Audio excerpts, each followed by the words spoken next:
함께 나눌 본문 말씀은요, 누가복음 19장 8절부터 10절까지 말씀입니다. 오늘 본문 말씀 우리 같이 한 목소리로 공독하겠습니다. 삭개오가 서서 주께 여짜오되 주여 보시옵소서, 내 소유의 절반을 가난한 자들에게 주겠사오며 만일 누구의 것을 속여 빼앗은 일이 있으면 네 갑절이나 갚겠나이다. 예수께서 이르시되 오늘 구원이 이 집에 이르렀으니 이 사람도 아브라함의 자손입니다. 인자가 온 것은 잃어버린 자를 찾아 구원하려 함이니라. 아멘. 또 오늘 말씀 제목 같이 읽어볼까요? 보이세요? 예, 보이시면 같이 한번 읽어보겠습니다. 시작. 혹시 지난주 말씀 제목 기억하세요? 오늘 같은 비슷한 형식이었어요. 앞에 구원, 그리고 뒤에 아픔과 고통 이렇게 썼었어요. 그리고 나눴던 말씀 혹시 기억하세요? 구원에 대한 얘기를 나눴었죠. 나중에 우리가 영혼 구원받는 그 구원, 아멘이고 그 믿음, 구원의 확신이 우리에게 있어야 되지만 그게 다가 아니다.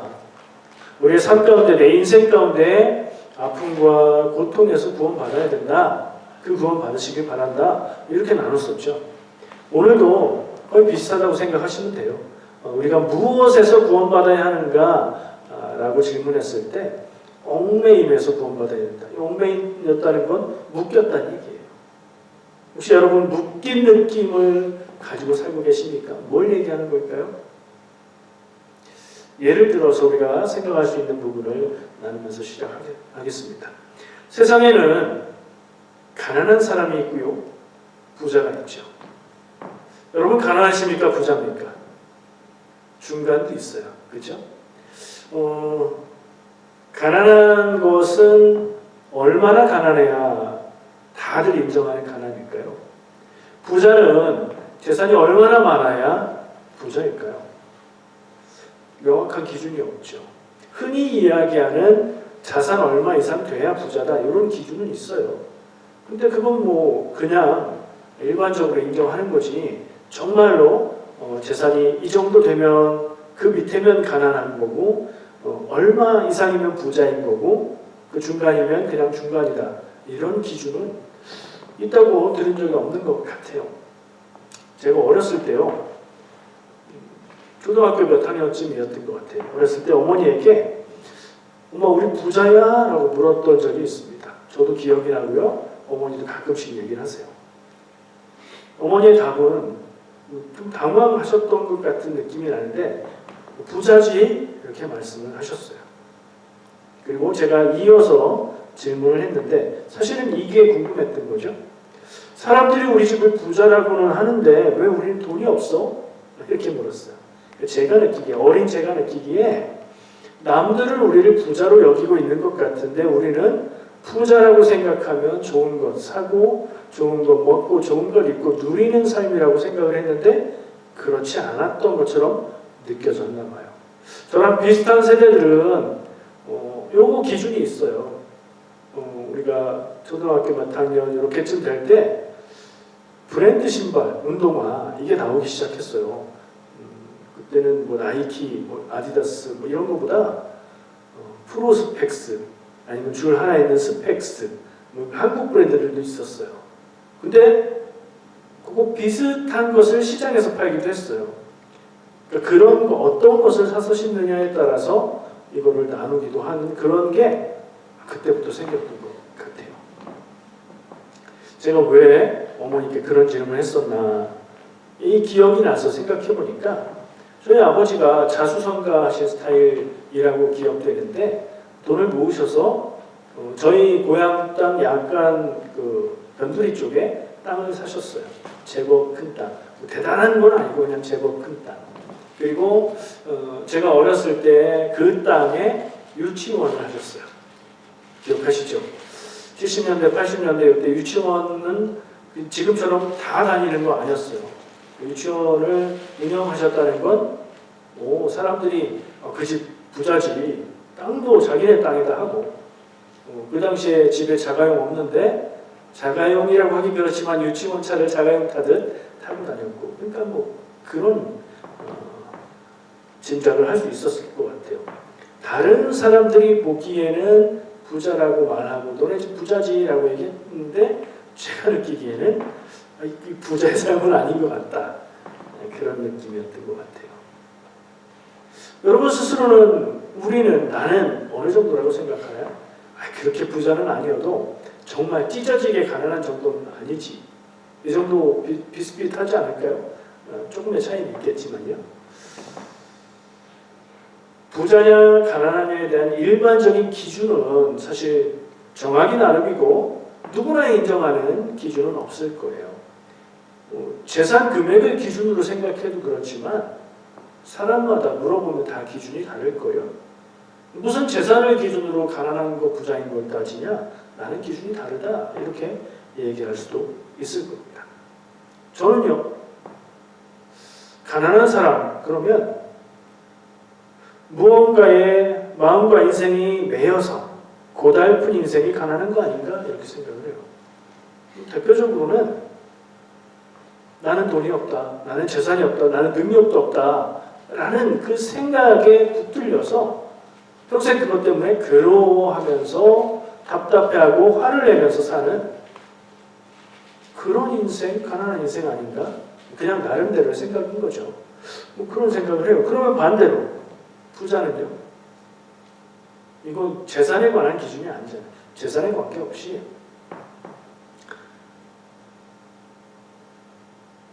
풍요로운 마음을 가지고 여유 있게 살고 적어도 내 주변의 이웃들이 고통당하고 괴로움당할 때 내가 돌보고 도울 수 있는 정도의 마음을 갖고 있다면 부자가 아닐까? 저는 그냥 나름대로 그런 생각을 해봅니다. 여러분도 나름대로 부자와 가난한 것에 대한 기준이 있겠죠. 그리고 나는 이런 부자가 되고 싶다. 나는 재산으로는 가난하지만 난 이렇기 때문에 난 괜찮다. 이렇게 살 수 있을 거예요. 오늘 말씀의 주인공이 부자입니다. 제가 판단한 게 아니고요. 성경 말씀에 기록하면서 성경 말씀의 이야기들은 대체로 그래요. 그 이야기를 읽고 들을 때에 꼭 필요한 단서들을 제공해요. 처음에 19장 1절에는 뭘 얘기하냐면 이 이야기가 어디서 있었던 이야기인지 공간적인 배경을 얘기해줘요. 오늘 삭개오 이야기잖아요. 삭개오는 어디 살았던 사람이죠? 힌트. 이스라엘 백성이 가나안 땅에 처음 들어갈 때 처음 무너뜨리고 점령한 성의 이름 여리고입니다. 여리고. 그때 무너졌는데 나중에 다시 재건된 여리고예요. 그 여리고라는 도시에서 있었던 일이다. 예수님이 여리고를 지나가실 때라고 어디에서 있었던 일인지를 얘기해주고요. 그 다음에 이 이야기를 우리가 제대로 알아듣기 위해서 필요한 정보라고 알려주는데 삭개오라는 사람이 있는데 주인공이 삭개오라는 거죠. 그는 세리장이요. 그 직업을 알려주는 거예요. 세금 걷는 사람들의 장이었다. 세리장이요. 부자였다. 부자였다는 얘기가 제가 판단한 게 아니고 제가 추측한 게 아니고 성경에서 이 사람의 이야기, 이 사람과 예수님이 만난 이야기를 우리가 읽을 때에 제일 중요한 게 이게 여리고에 있었고 삭개오 이야기고 삭개오는 세리장이었고 부자였다는 게 중요하다고 이렇게 알려주고 있는 거예요. 그게 무슨 의미일까요? 세리장이라는 것은 직업이죠. 세리장이라는 직업을 그가 선택했고 세리장을 선택했다기보다 세리라는 직업을 선택했고 점점 잘 돼서 그 지역의 세리 중에 장이 됐다는 것을 볼 때 그가 직업을 선택하고 가치관을 두고 추구하고 나갔던 방향을 짐작할 수 있게 만들어요. 이렇게 상상하면 돼요. 일제시대의 세무소장이었다. 그 세금은 어디로 가는 거예요? 일본으로 가는 거예요. 로마 시대였잖아요. 예수님 당시에는 유대가 나라로 있는 게 아니라 유대야 지역에 사는 사람들을 유대인, 이스라엘과 유대 나라의 혈통을 갖고 있는 사람들 유대인. 하지만 나라는 로마 제국의 통치를 받는 식민지였단 말이에요. 그러니까 세금을 거두면 세금은 로마로 갑니다. 그리고 이 당시에 이 세리장들은 세리는 공무원이 아니에요. 지금 우리 같은 공무원들이 나라의 일로 세금 걷는 일을 한 게 아니라 뭐라고 하죠? 외주를 준 거예요. 이 사람들이 직업으로 선택했는데 그럼 로마 제국의 인정을 받아서 그럼 너희가 알아서 잘하고 로마가 원하는 우리 제국이 원하는 세금은 이만큼이니까 이만큼을 보내. 그것만 잘 보내면 너희들의 법적인 지위를 인정해 주겠어. 그래서 어떠냐? 세금을 책정하고 자기들 마음대로 받습니다. 세금 걷는 사람들이 그렇게 했다는 얘기예요. 이것은 로마에 보내야 하는 세금 이상으로 걷는 거죠. 그리고 그 이상은 로마가 그 권리를 부여해 준 거예요. 그리고 그 이상 차액은 세리들의 수입이 되는 거예요. 그러니까 로마 제국의 입장에서 볼 때 세리가 할당된 세금 이상, 어느 정도 이상을 걷어서 로마에 보내고 나머지는 자기의 재산으로 삼는 건 합법인 겁니다. 세리의 그런 일들은 로마 입장에서는 합법적인 거예요. 근데 유대인들의 입장에서 보면요. 상상하기 쉽잖아요. 일제시대에 조선 사람이라고 생각하는 사람들에게 세금을 걷고 더 많이 걷어가지고 일본에 보내고 남은 건 자기들 재산으로 월급으로 챙긴다. 그러면 이 사람들을 좋아할까요? 싫어할까요? 싫어하죠. 성경을 보면 세리를 죄인과 세리라고 불러요. 죄인과 동급이에요. 일제시대 같았으면 민족의 반역자라고 불렀겠죠. 그런 취급을 받았던 사람이에요. 나중에 이 삭개오가 예수님 앞에서 재산을 나누겠습니다. 이렇게 했을 때 예수님이 이 집에도 오늘 구원이 이르렀다. 이 사람도 아브라함의 자손이다. 무슨 얘기죠? 지금까지는 이 사람이 아브라함의 자손이지 못했다. 죄인이었다. 아브라함의 자손 유대인의 자격이 되지 않았었다. 그러나 이제 그가 하나님 앞에 내 앞에서 이렇게 재산을 나누겠다고 선언하고 돌이키니 이 집에 구원이 이르렀고 이제 아브라함의 자손 유대인됨이 회복됐다. 유대인 취급을 못 받던 사람이었다는 거예요. 그러면 그 세리라는 직업을 선택한 건 뭘 선택한 걸까요? 사람들과의 관계 그리고 내 인생의 의미, 명예 이런 걸 택한 건 아닐 거예요. 아마도 저는 이 사람이 가난해서 막 한 맺힌 사람이 아니었을까 이런 상상도 해봐요. 왜냐하면 사람들과의 관계와 자기 민족에 대한 책임과 이런 것들을 명예 같은 걸 다 포기하고 재산 얻는 확실한 방법을 선택한 것이니까요. 세리장이라고 소개하는 건 이 사람의 삶의 배경이 그렇다는 걸 먼저 떠올리라는 거예요. 자, 세리장이에요. 세리들이 막 그렇게 해서 걷어오면 그 거둔 것들에 제일 많은 건 남는 부분에 제일 많은 것은 세리장이 갖겠죠. 그리고 나머지 또 남은 것들은 세리들이 나눠 가지겠죠. 어쨌든 부자예요. 세리장이라고 해서 부자가 되는 건 당연한 공식은 아니에요. 공무원이 부자인가요? 한국에서나 캐나다에서나? 그렇지 않죠. 그냥 여유 있고 안정적인 재정 수입이 있는 거지 공무원 한다고 부자가 되는 건 아니죠. 근데 공무원인데 부자가 되면 뭔가 구린내가 있는 거예요. 그렇게 생각하시면 돼요. 딱 맞지는 않겠지만 비슷할 수 있어요. 그의 말 가운데서도 짐작할 수 있죠. 그 사람은 내가 부당하게 뺏고 취한 것이 있으면 4배로 갚아 돌려주겠습니다. 라고 말했어요. 그런 게 있다는 얘기예요? 없다는 얘기예요? 있다는 얘기입니다. 그런 사람이었다는 거예요. 그런 것들을 다 고려해 볼 때 그는 재산을 갖게 되는 것을 인생의 가치로 추구하며 살았던 사람. 하나님의 뜻을 따르거나 이웃과의 관계를 좋게 살거나 내 인생은 옳은 인생을 살겠다. 이게 가치가 아니고 나는 다 필요 없고 부자가 되겠다. 부자가 되어서 그 재물로 권력을 갖고 행복을 사고 다 그렇게 살겠다. 그런 기준을 가지고 살아왔던 사람이에요. 사람마다 삶을 올가매는 얽매는 무엇인가 있을 수 있어요. 그걸 생각해 보고자 해요. 삭개오의 이야기 속에서 그런 부분은 어떤 부분인가, 그리고 그것을 보면서 내 삶을 행복하게, 감사하게, 자유롭게 하나님 안에서 그렇게 살지 못하게 내 삶을 올가매고 붙들고 있는 그것은 뭐가 있을까 생각하면서 나누면 좋겠습니다.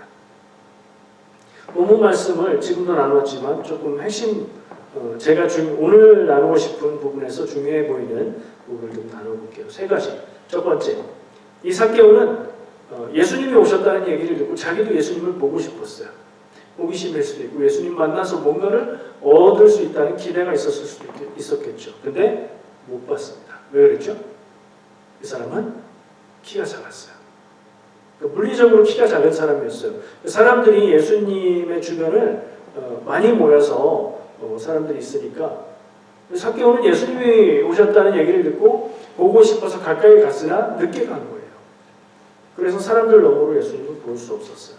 키가 작았기 때문에 예수님을 볼 수 없었어요. 실제 키도 작았고요. 그리고 그가 키가 작았다는 이 표현은 마음의 키가 작았다는 얘기를 상징적으로 표현하고 있는 것 같아요. 스스로 죄책감과 갈등을 안고 사는 사람이었어요. 지금 제가 쭉 얘기한 것들 앞에서 그가 세리장이었고 부자였다는 이야기를 단서로 쭉 나누었던 생각들을 기억해 보면 그가 마음의 평화와 풍요로움을 가지고 사는 사람은 아니었겠구나. 그것을 키가 작은 사람이라는 그의 키도 작았겠지만 상징적인 것으로 마음의 키가 작은 사람으로 표현한 것 같아요. 예수님께 나아가지 못하게 하는 장애물이 있는 거죠. 예수님께 가서 예수님을 보고 만나고 내 삶이 변화되고 싶은 마음은 있으나 그걸 하지 못하게 만드는 첫 번째 장애가 있었던 거예요. 그리고 그런 죄책감과 갈등 때문에 예수님 앞에 나서기 부끄럽고 불안한 사람이었을 것 같아요. 그건 역시 키가 작다는 그런 장애의 한 부분이 될 것 같아요. 그런데 또 반대로 역설적으로 그랬던 만큼 그 사람은 예수님이 필요했었던 사람이죠. 그래서 이 삭개오가 어떻게 해요? 두 번째, 예수님을 보기 위해서 첫 번째 어려움이 있었을 때 에이, 할 수 없네. 내 삶을 바꾸는 건 에이, 지금도 잘 살고 있는데 뭐 하고 그냥 돌아간 게 아니에요. 이 사람이 적극적인 행동을 합니다. 어떻게 했죠? 성경 말씀을 보면 뛰어서 앞쪽으로 뛰어서 갔고 예수님이 가시는 진행 방향에 앞쪽으로 뛰어갔다는 거예요. 여기는 사람들이 더 많으니까 앞쪽으로 먼저 가서 좋은 자리를 차지했다. 거기도 이미 사람들이 쭉 있어요. 나무 위로 올라갑니다. 우리가 흔히 뽕나무라고 이야기하는데 우리 개역개정 성경에는 번역이 바뀌어서 돌무화과 나무라고 번역이 바뀌어 있어요. 한국 사람들이 기억하는 뽕나무는요, 저희 집 앞에 뽕나무가 있었는데 사람이 올라갈 만한 나무가 아니에요. 바닥에 그냥 뭐라고 해야 되나요? 덤불처럼 나는 그런 나무였던 걸로 기억해요. 이 나무는 사람이 올라가서 위에서 아래를 내려다 볼 만한 나무였던 거예요. 뛰어가서 나무 위로 올라가는 건 쉬운 행동이 아닙니다. 어린아이들이 놀 때는 흔히 하는 행동이지만 다 큰 어른이 그것도 직책이 있고 부자인 사람이 할 수 있는 쉬운 행동은 아니에요.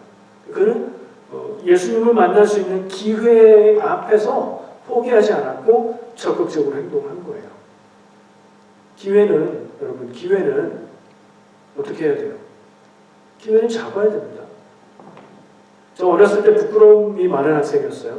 알잖아요. 그 선생님들이 이렇게 가르치시다가 이거 아는 사람, 이거 얘기할 수 있는 사람 손 들어봐. 그러면 그 손 드는 게 부끄러워서 말하고 싶은데 손 드는 게 부끄러워서 못하고 할까 말까 하다가 다 지나갔던 그런 학생이었어요. 그러다 보니까 인생 가운데 살면서 내가 사는 모습 그대로 살다가도 저거 하고 싶다. 저 사람하고 얘기하고 싶다. 뭔가 하고 싶은 일이 있을 때 쉽게 나서는 성격이 못 됐습니다. 그냥 에이 해봐야 별거 없을 거야. 뭐 이런 마음으로 접었었는데 계속 살다 보니까 억울한 느낌이 들더라고요. 어떤 친구들은 적극적으로 해서 그 기회를 잡고 하는 모습이 저도 해보고 싶었어요. 그래서 한 번, 두 번 하다 보니까 아주 잘은 못해도 어떤 때는 가끔씩 손도 번쩍번쩍 들고 이렇게 할 수 있게 됐어요. 중요한 것은 내 눈앞에 기회가 보이고 내 눈앞에 기회가 주어졌을 때 다른 기회는 모르겠어요. 예수님을 만나고 내 삶을 돌이키고 내 삶에 힘들고 괴롭고 어려운 부분을 바꿀 수 있는 기회가 내 눈앞에 보인다. 그럼 그건 잡아야 돼요. 그렇죠? 인생에 중요한 기회가 몇 번 온다. 그거 놓치면 끝난다. 뭐 이런 얘기 하잖아요. 무엇인지가 중요하지 기회를 잡는 게 맞는 거예요. 삭개오는 그 기회를 잡기 위해서 결단했고 뛰었습니다. 나무에 올라갔습니다. 여러분들에게도 적용해 보세요. 내가 그때 그렇게 했다면, 그렇게 할까 말까 고민했었는데 그렇게 했다면, 그때 그 말을 했다면, 다르게 결단했다면 생각나는 순간들 있죠? 그 후회만 하지 마세요. 지나간 건 후회해야 소용없고 그것을 생각하고 앞으로 다가올 순간에 이런 때가 찾아오면 나는 이렇게 하겠다. 마음 먹는 데 그 힘을 쓰셔야 돼요. 그리고 이 장면에서 중요한 게 삭개오는 뛰어가서 나무에 올라갔고 예수님 모시기를 기다렸겠죠. 예수님이 자꾸 삭개오 쪽으로 가까이 오셨겠죠. 그리고 지나갔나요?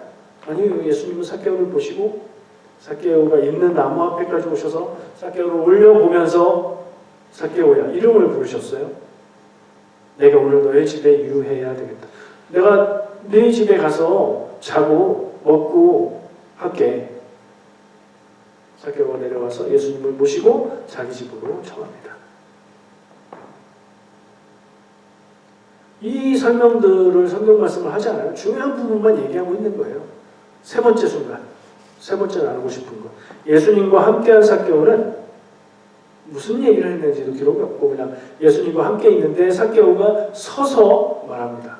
이 서서는 같이 앉아 있었겠죠. 앉아 있다가 일어나서 말하는 거예요. 중요한 결단을 하고 선언하듯이 말했다는 거예요. 그 말의 내용이 뭐예요? 내 소유의 절반을 가난한 자들에게 주겠사오며 만일 누구의 것을 속여 빼앗은 일이 있으면 내 갑절이나 갚겠나이다. 이 재산을 반을 쪼개서 가난한 사람들에게 나눠주겠습니다. 그리고 내가 남의 것을 부당하게 속여서 빼앗은 게 있으면 4배를 갚겠습니다. 율법에는 부당하게 빼앗은 것은 조금만 더 줘도 돼요. 4배까지 아니에요. 4배를 갚는 율법은 뭐냐면 도둑질했을 때. 더 크게 적용해서 제가 갚겠습니다라고 결단하고 얘기한 거죠. 예수님이 시키진 않은 것 같아요. 예수님과 함께하는 시간. 예수님이 무슨 말씀을 했든지 그걸 듣고 깨닫고 느끼고 나서 삭개오는 스스로 결단하고 이것을 말하는 겁니다. 다른 얘기 하나도 없어요. 그리고 나니 예수님이 삭개오에게 말씀하십니다. 뭐라고 말씀하시죠? 오늘 구원이 이 집에 이르렀으니 이 사람도 아브라함의 자손이니로다. 삭개오가 내 재산 절반을 팔아서 가난한 사람들에게 주고 뺏은 게 있으면 4배 갚겠습니다라고 얘기한 게 구원의 조건이 된 거로 말씀은 다른 내용이 없으니까 그렇게 기록하고 있어요.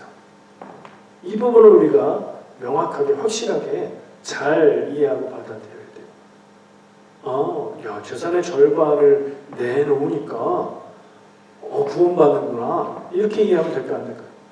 삭개오가 재산의 반을 내놔서 예수님께 구원을 샀구나 이렇게 생각하면 성경에 나오는 안수하며 성령 받게 하는 능력을 내가 돈 줄 테니 나에게도 주십시오 이런 사람들의 이해와 똑같은 거예요. 그거 아니에요. 삭개오가 재산을 나누고 4배로 갚겠습니다라고 결단하고 그렇게 하기로 선언하고 말하는 그 마음, 그 생각, 그것 자체를 예수님이 받으시고 그 변화라면 네가 이제 구원받게 되는 길로 네 인생이 바뀐 것이다라고 선언해 준 거예요.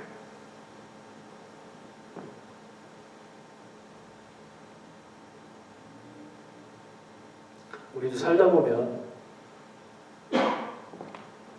이렇게 살아도 괜찮은가? 내가 지금 잘 살고 있는 건가? 이런 생각이 문득 들 때가 있어요. 저는 그런 생각이 가끔씩 들어요. 여러분은 어떠십니까?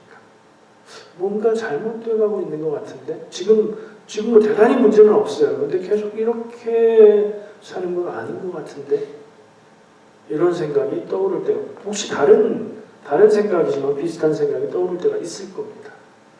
인생을 돌아보고 방향을 잡을 기회인 거죠. 저는 이것이 하나님이 주시는 마음, 하나님이 주시는 기회라고 생각합니다. 이렇게 살아도 괜찮나? 나 잘못된 거 아닌가? 이렇게 살다가 잘 잘못된 삶을 사는 건 아닐까라는 의문이 들 때 아니야, 괜찮아, 잘 살고 있어, 남들도 다 그러는데 뭐 이렇게 넘어가면 뭐예요? 기회를 그냥 흘려보내는 거예요. 그 기회가 내 삶을 돌이키고 바꿀 수 있는 기회라면, 삭개오처럼 그럴 수 있는 기회라면 그거 중요하게 생각하고 심각하게 진지하게 받아들이고 내 삶을 다시 돌이켜봐야죠. 그리고 바꿀 것이 있으면 바꿔야죠. 삭개오처럼. 그리고 선언해야죠. 다른 사람들도 알 수 있도록. 그래야 내가 나 혼자 맘먹은 거니까 난 바꿔도 아무도 모르겠지? 이러지 않을 거 아니에요. 그죠? 삭개오의 결단과 말은 곧 회개였습니다. 그렇죠? 자기가 지금까지 추구하고 살아온 가치, 내가 재산을 모으고 돈을 모으고 돈이 곧 권력이고 이 세상에서 그거 이상의 좋은 게 없다라고 생각해온 삶을 바꾸겠다고 결단한 거예요. 삶을 이렇게 살아가다가 잘못된 길로 살아가다가 돌이켜서 하나님 뜻을 따라 살겠습니다. 하나님 뜻에 따라 살기 위해서 내가 이렇게 하겠습니다. 라고 하는 거 그거 뭐예요? 그게 회개입니다. 삭개오는 회개하고 그걸 선언한 거예요. 그래서 예수님께서 구원이 이르렀다. 아브라함의 자손이다. 라고 말씀해 주신 거예요. 돈 내놔가지고 돈 내놔서 기부금, 구원 이게 아닌 거예요. 삭개오의 이야기를 저는 오늘 나누는 제목을 기억해 보세요. 구원, 얽매임에서 해방되는 구원. 그리고 제가 나눈 관점에서 보면 삭개오는 무엇에 얽매여 있었어요? 자기가 잘못 살고 있다는 죄책감, 그 불편한 불안한 마음에 사로잡혀 살고 있었던 것 같아요. 그리고 그런 그에게 예수님이 오셨다는 소식이 들린 기회였죠. 그럼 그 기회를 붙들었고 그 기회를 붙들려고 노력할 때에 예수님께서 지나쳐 간 것이 아니라 그에게 가까이 다가와 주셨고 그의 이름을 부르며 그에게 더 적극적으로 움직일 수 있는 기회를 주신 거죠. 그 기회 앞에 삭개오는 회개의 결단을 하고 인생을 바꾸기로 마음먹은 것이고 그것이 그에게 구원이 됐다는 거예요. 사람의 인생과 마음을 붙들고 괴롭히는 문제 뭐가 있을까요? 여러분 거 말고 다른 사람 거 한번 상상해보세요. 죄의 문제가 있습니다. 죄를 우리가 너무 많이 얘기하고 너무 쉽게 얘기하고 아주 사소한 것까지도 죄라고 얘기하다 보면 그냥 죄가 익숙해서 죄가 심각하다는 걸 모를 수 있거든요. 그리고 죄의 문제가 저는 두 가지가 있다고 생각하는데 하나는 하나님의 뜻을 알면서 죄 짓고 사는 인생. 스스로 아는 죄책감의 문제가 생기는 거죠. 삭개오가 아마 그런 비슷한 경우일 거예요. 근데 또 다른 경우는 하나님 앞에 내가 지금 살고 있는 삶이 죄가 된다는 걸 모르고 죄에 매여서 묶여서 사는 인생이 있을 거예요. 모르니까 해결하려고 하지도 않겠죠. 나는 잘 살고 있어. 난 이만하면 괜찮은 인생이야. 죄 짓고 있으면서. 어떤 죄이든 간에. 모르면 죄에 묶여서 사는 인생이고 알고 그런다면 죄책감에 묶여서 사는 인생이 되는 거겠죠. 나쁜 습관, 나쁜 생활 태도 때문에 인생이 고달픈 사람이 있습니다. 나는 되는 게 없어. 되는 게 왜 없을까 질문하지 않아요. 나는 되는 게 없어. 어떤 경우는 살펴보면 되는 게 없게 살아요. 나쁜 습관을 가지고 있고 나쁜 생각을 갖고 있고 잘못된 가치를 갖고 있어요. 그러면서 난 되는 게 없대요. 자기의 인생을 얽매고 붙들어내고 있는 게 뭔지 알아야 거기서 풀려날 수 있겠죠. 모르면 이거 심각한 거예요. 여러분 혹시 난 되는 게 없어 인생 있으세요? 제 보기에는 없는 것 같은데 어떤 순간에 그런 느낌이 들지도 몰라요. 그러면 자기 인생을 되돌아봐야 될 것 같아요. 교회에 이런 분들 많습니다. 인간관계의 문제, 사람과 사람 사이의 문제 때문에 괴롭고 힘들고 슬프고 그러다가도 사람들을 의지하지 말고 사람들 만나지 말아야지 하다가도 또 언젠가 누군가를 의지하고 만나고 붙들고 있다가 실망하고 상처받고 계속 이렇게 사는 경우가 있습니다. 관계의 문제 때문에 평생 힘들고 괴로운 사람도 거기에 매여 있다고 할 수 있지 않을까요? 잘못된 생각, 잘못된 가치관을 가지고 잘못된 인생을 살아가는 경우도 있을 겁니다. 이것도 아까랑 똑같아요. 아는 경우와 모르는 경우 둘 다 문제지만 다를 것 같아요. 대표적인 게 또 있어요. 가난한 삶에 붙들려 사는 인생도 그렇다고 말할 수 있어요. 가난이 내가 선택할 수 있는 거냐? 그런 문제는 아니에요. 그리고 여러 가지 얘기를 할 수 있겠지만 길게 얘기하진 않고 가난해서 괴로운 삶에 붙들려서 사는 인생이 있단 말이에요. 그 재정적인 문제로 인해서 늘 힘들고 괴롭고 마음에 부담이 있고 인생을 펼치지 못하는 사람, 혹은 반대로 물질적인 재산은 많지만 그 재산을 추구하는 것을 인생의 가치로 삼고 사는 가치가 가난한 인생이 있어요. 거기에 매여 산다면 자유롭지 않고 감사가 넘치지 않고 하나님 뜻대로 살지 못하고 그러도록 나를 붙잡고 있는 게 있다면 여기 이 리스트에 제가 생각한 건 이 정도인데 더 있을 수 있겠죠. 여러분에게 혹시 그런 게 있으십니까? 있다면 그것을 깨달아 하시길 바랍니다. 깨달아 알았다면 그것을 놓고 기도하시기 바랍니다. 그렇게 삭개오가 뛰어가서 나무에 올라갔던 것처럼 그 문제를 놓고 기도할 때에 하나님은 우리에게 기회를 주실 것입니다. 그 기회를 흘려보내지 않고 붙들고 결정하고 결단하고 새롭게 살아가는 기회를 붙잡을 때 여러분의 인생에 얽매임에서 놓여지게 되는, 풀려지게 되는 그런 구원이 있을 줄 믿습니다. 마치 여러분 모두가 이 얽매임이 있습니다라고 얘기하는 것 같은데 그렇진 않아요. 네. 감사하게도 그런 매임이 없는 인생도 있어요. 감사하죠. 혹시 여러분 그러세요? 그랬으면 좋겠어요. 그러면 그런 얽매임이 없다. 나는 그런 거 없는데요. 저는 하나님 안에서 자유롭고 감사하면서 기쁨을 누리면서 살고 있는데요. 그럼 뭐 해야 돼요? 그런 인생. 믿음으로 살고 구원받아 살고 믿음 안에서 하나님 뜻 안에서 살려고 애쓰고 노력하면서 감사하면서 사는 인생. 그 인생은 문제가 없어요. 뭐 해야 되는 게 있어요. 하나님이 내 인생에 주신 사명을 발견하고 그 사명을 따라 살아가야 돼요. 인생의 가치, 하나님 안에서 인생의 가치를 찾고 그 가치를 위해서, 그것을 위해서, 그것과 함께 살아가야 돼요. 그러면 인생의 의미 있는 인생이 돼요. 그러니까 매임이 없으면 그렇게 나갈 수 있어요. 근데 이 얽매임이 있으면, 제가 앞에서 열거한 인생의 문제들, 혹시 제가 생각하지 못했던 어떤 내 인생을 붙들어 매고 있는 인생의 문제들 있으면 하나님의 사명을 발견하겠다 하면 그 발견이 될까요? 안 돼요. 하려고 해도 하여튼 안 돼요. 얽매임이 있기 때문에. 그것들이 내 인생을 붙잡고 있기 때문에.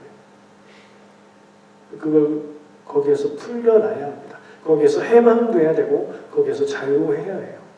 예수님을 만났는데도 하나님을 믿는데도 그 자유함을 얻지 못했다면 그거부터 해결해야 돼요.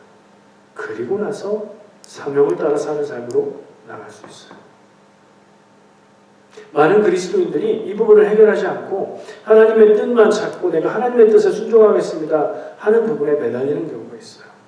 근데 그게 되질 않습니다. 얽매임의 문제, 내 삶을 붙잡고 있는 문제를 풀어내지 못하면 그렇게 나갈 수가 없어요.